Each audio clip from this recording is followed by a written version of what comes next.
নমস্কার শ্রোতা বন্ধুরা, সন্ধ্যায় গল্পের আসর ইউটিউব চ্যানেলে তোমাদের সবাইকে স্বাগত। আজকের গল্প ছন্দনীর কলমে ববিতারা। শম্পা কণ্ঠে বিরক্তি ফুটিয়ে বলল, অসহ্য, আপনি জানতো তোমার সাথে সবসময় আমার সিন ক্রিয়েট করতে ভালো লাগে না। শম্পা, প্লিজ ঘরে চলো। যাবো না আমি। কোলে করে নিয়ে যাব কিন্তু। সারা রাত এক ফোঁটাও ঘুমায়নি, এত সকালে ঘুম ভাত দিয়ে বসার ঘরে কি করছো তুমি? আপনাকে সে কৈফিয়ত দিতে হবে নাকি? হ্যাঁ, আমাকেই কৈফিয়ত দিতে হবে। আমি জানি তো। ওকে জানো, তুমিও চলো আমার সাথে। রঞ্জিত রসিকতার স্বরে বলল। শম্পা কিছু বলতে চেয়েও চুপ করে রইল। রঞ্জিত শম্পার এক হাত ধরতেই শম্পা এক ঝটকায় হাত ছাড়ে। রঞ্জিত রেগে গেল। সমস্যা কি তোমার? এমন করতেছো কেন? দেখছেন যখন এমনই করছি, শুধু শুধু আমার পিছনে পড়ে আছেন কেন? আমি তোমার পেছনে পড়ে থাকবো না তো কে পড়ে থাকবে? তোমার সো কল্ড বয়ফ্রেন্ড। কথায় কথার ওর কথা তুলবেন না তো আপনি। কেন, খুব লাগে বুঝি?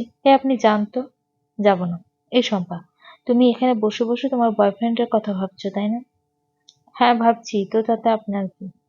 আমার কি, তাই না? ঘরে চলো, আমার কি বোঝাচ্ছি তোমাকে। রঞ্জিত শম্পার এক হাত ধরে বসা থেকে আচমকা টেনে তুলল। শম্পা রেগে গেল। আগুন চোখে রঞ্জিতের মুখের দিকে তাকালো। বললো, আমার হাত ছাড়ুন বলছি। না, ছাড়বো না। আমি কিন্তু চিৎকার করবো। বেশ, করো চিৎকার। শম্পার চিৎকার করার আগে রঞ্জিত শম্পার মুখ চেপে ধরে জোর করে নিয়ে নিজের ঘরে নিয়ে গেল। ভেতর থেকে ঘরের দরজা বন্ধ করে দিয়ে বলল, কি সমস্যা তোমার? সমস্যা আমার না আপনার। বুঝতেই যখন পারছো আমার সমস্যা, তাহলে তোমার বয়ফ্রেন্ডের নামটা বলে দাও। জীবনেও বলবো না। কেন বলবে না? এত ভয় কিসের তোমার? আমার কোনো ভয় নেই। তাহলে বলবে না কেন? আপনি শুনেই বা কি করবেন? জিজ্ঞেস করবো যে আমার বউয়ের সাথে কি কি করেছে, প্রেম কতদূর পড়িয়েছিল। শম্পা হাসল, বিদ্রূপের হাসি। রঞ্জিতের খুব কাছে এসে নিচু কণ্ঠে ফিসফিস করে বলল, আমি বলছি শুনুন, আমাদের ভেতরে না সবকিছু হয়ে গেছে। বুঝতে পারছেন তো? সবকিছু মানে সবকিছু। মুহূর্তেই রঞ্জিতের চোখ দুটো রক্তলাল হয়ে গেল। ডান হাত মুষ্টিবদ্ধ করে নিজের রাগ নিয়ন্ত্রণ করার আপ্রাণ চেষ্টা করছে রঞ্জিত। অতিরিক্ত রাগ কপালের শিরাগুলো ফুলে উঠেছে। তীব্র আক্রোশে বলল, নষ্টা মেয়ে মানুষ, ছি। শম্পা চোখের জল লুকোতে অন্যদিকে তাকালো। রঞ্জিত ছুটে এসে শম্পার টুটি চেপে ধরল। দাঁতে দাঁত চেপে বলল, কেন আমায় ঠকালে? কি ক্ষতি করেছিলাম আমি তোমার? বিয়ের আগে পরপুরুষের সাথে শুতে লজ্জা করলো না তোমার? তাকে যখন এতই ভালোবাসতে, তাকে কেন বিয়ে করলে না? কেন আমার জীবন নষ্ট করলে তুমি? চুপ করে থেকো না, উত্তর দাও শম্পা। ছেলেটা কে বলো আমাকে। বলবো না। আমি কিন্তু মেরে দেবো তোমাকে। শম্পা জেদি কণ্ঠে বলল, মেরে ফেললেও বলবো না। শম্পার চুলের মুঠি শক্ত হাতে চেপে ধরল রঞ্জিত। ব্যথায় কুঁকড়ে গেল শম্পা, তবুও মুখে টু শব্দটি করল না। দাঁতে দাঁত চেপে তীব্র ব্যথা হজম করে নিল। ঢাকা যাওয়ার আগে সঞ্জয়ের সাথে একবার দেখা করতে পারলে ভালো হতো। কক্সবাজারের সেই ঘটনার পর থেকে সঞ্জয় নিশ্চয়ই অনিমেষকে ভুল বুঝেছে। সঞ্জয়ের ভুল ভাঙানো দরকার। আজ বেশ বেলা করে ঘুম ভাঙল। ঘুম থেকে উঠে ফ্রেশ হয়ে কাউকে কিছু না বলে সঞ্জয়দের বাড়ির সামনে চলে এলো অনিমেষ। দেখলো সঞ্জয়দের বাড়ির মেইন গেট তালা দেওয়া। একসাথে সবাই মিলে কোথাও গেছে। পাশাপাশি বাড়ি, ওনারা কোথায় গেলে তো সবসময় অনিমেষের মাকে বলে যায়। মা নিশ্চয়ই জানে ওনারা কোথায় গেছে। অনিমেষ বাড়ি এসে রান্নাঘরে মাকে দেখতে বলল। কাছে গিয়ে জিজ্ঞেস করলো, মা একটু পর পর শাড়ির আঁচল দিয়ে চোখ মুছছে, আর মনে হয় বলল, কি হয়েছে মা? অনিতা মনে হয় চমকে উঠল। তাড়াহুড়ো করে চোখের জল মুছে বলল, তুই কখন উঠলি? আগে বলো তো কি হয়েছে। তুমি কাঁদছো কেন? অনিতা চোখের জল লুকাতে পারল না, ফুপিয়ে উঠল। বলে, এত ভালো বউটা কি সর্বনেশে কাণ্ড ঘটিয়েছে। কে? কার কথা বলছো তুমি? কি কাণ্ড ঘটিয়েছে? সঞ্জয়ের বউয়ের কথা বলছি। রাতে সঞ্জয়ের সাথে ঝগড়ার এক পর্যায়ে সঞ্জয়ের সামনে গলায় ফাঁস নিতে গিয়েছিল। আজ ভোরে হাসপাতালে নিয়ে গেছে। অনিমেষ চমকে উঠল। বলল, কি নিয়ে ঝগড়া লেগেছিল আর কোন হাসপাতালে গেছে? তুমি কিছু জানো কি? না, জানি না। তুই বউ নিয়ে ঢাকা চলে যা, আমি খাবার দিচ্ছি, খেয়ে দে, আর দেরি করিস না।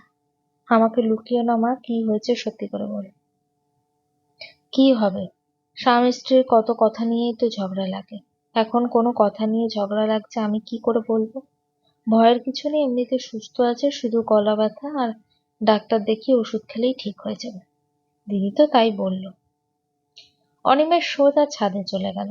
রোদ তেতে উঠেছে, গরম লাগছে খুব। অনিমেষ প্যান্টের পকেট থেকে ফোন বের করে সঞ্জয়কে ফোন দিল। ফোনটা বেজে বেজে কেটে গেল, কেউ ফোন ধরল না। অনিমেষ দীর্ঘশ্বাস ফেলে ঘরে গেল। আলপনা এখন কোন হাসপাতালে আছে জানতে পারলে ভালো হতো, একবার দেখা করে আসা যেত।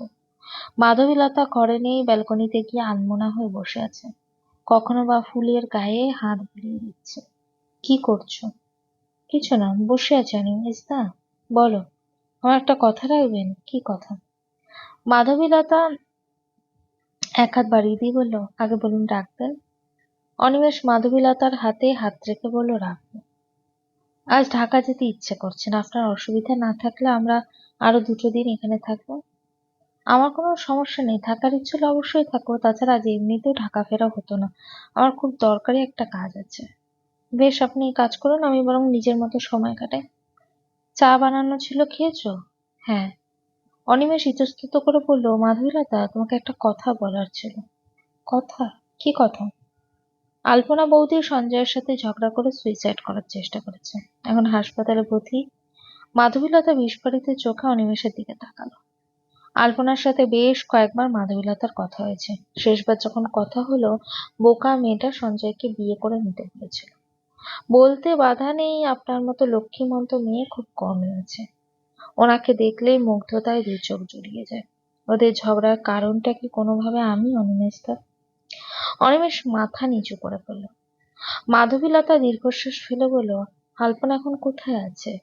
আপনি আমাকে ওনার কাছে নিয়ে চলুন, আমি দেখতে যাব। শেষ পর্যন্ত আলপনাকে আর দেখতে যাওয়া হলো না। অনিতা কৌশলে ওদের আটকে দিল।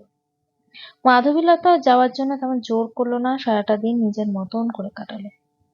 অনিমেষ ঘরে নেই, একটু দরকারে মোড়ের দোকানে গেছে। মাধবীলতা অবেলায় ঘর অন্ধকার করে শুয়েছিল। ঠাকুমা দরজায় এসে কড়া নাড়ল, উঁচু স্বরে বলল, কি করতেছো নাতবু? মাধবীলতা তাড়াহুড়ো উঠে বসলো। আগেকার যুগে মুরব্বীরা নতুন বউদের মাথায় ঘোমটা দিতে দেখলে খুশি হয় খুব। মাধবীলতা অনিমেষের ঠাকুমাকে খুশি করতে মাথায় ঘোমটা তুলে দিল। ঠাকুমা ঘরে এসে মাধবীলতার পাশে বসলো, বলল, আমার দিকে তাকাও না, তোমার একটু মন ভইরা দেখি। মাধবীলতার লজ্জা লাগছে, লাজুক হেসে ঠাকুমার দিকে তাকালো।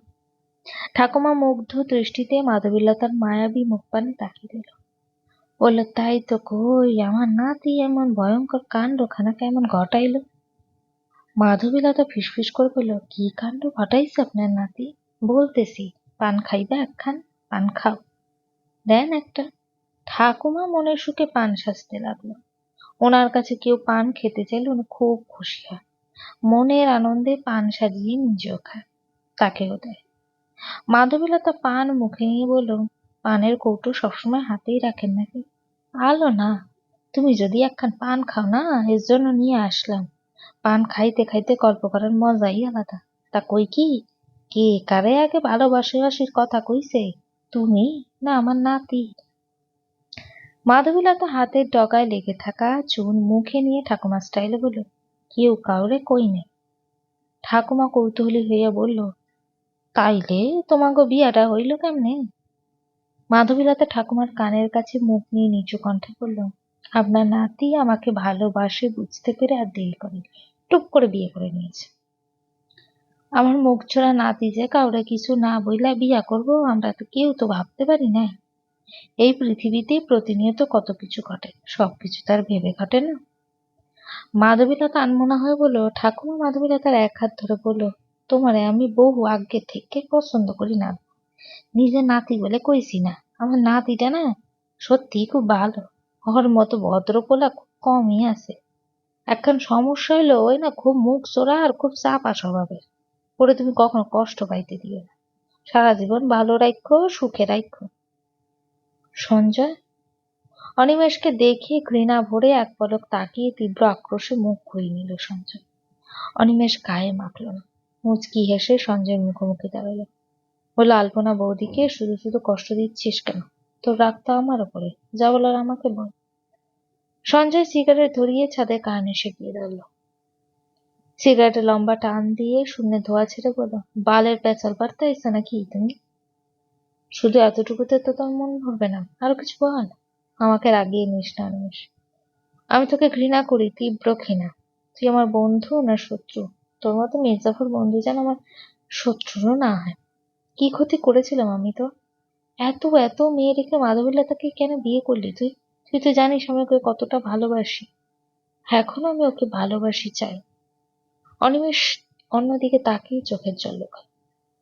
সঞ্জয় ঠোঁটের ভাঁজ থেকে অর্ধ খাওয়া সিগারেটটা টেনে নিয়ে তাতে লম্বা টান দিল। বলে, আর কি কি অভিযোগ আছে আমার ওপরে তোর?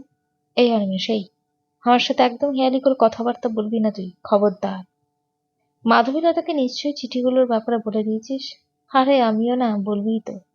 আমাকে ভিলেন বানিয়ে যে করেই হোক তোকে তো তোর গল্প সাজিয়ে তোকে হিরো সাজতে তো হবেই। আমাকে তুই ভুল বুঝছিস সঞ্জয়। গল্পটি কেমন লাগলো ওর সঙ্গে কমেন্ট করে জানিও, আর আমার চ্যানেলের গল্পগুলো যদি তোমাদের ভালো লেগে থাকে চ্যানেলটিকে সাবস্ক্রাইব করে পাশে থেকো।